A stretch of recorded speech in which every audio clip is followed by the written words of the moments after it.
Hello guys, welcome back to our channel. In today's video, I'm going to show you how to log into your EPF iPortal. So first, you have to open your Google web browser or any browser you prefer, and you have to tap on the top section, that's a URL section, and type EPF iPortal and enter it. And from here, from the top results, that's EPF iPortal, simply click on that.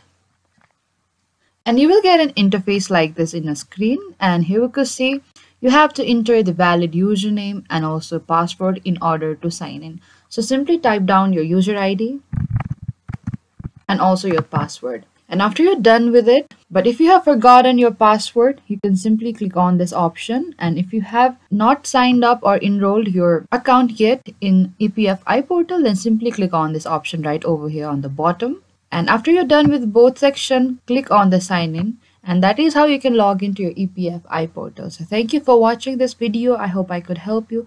Don't forget to like, subscribe, and hit the bell notification icon for more upcoming uploads.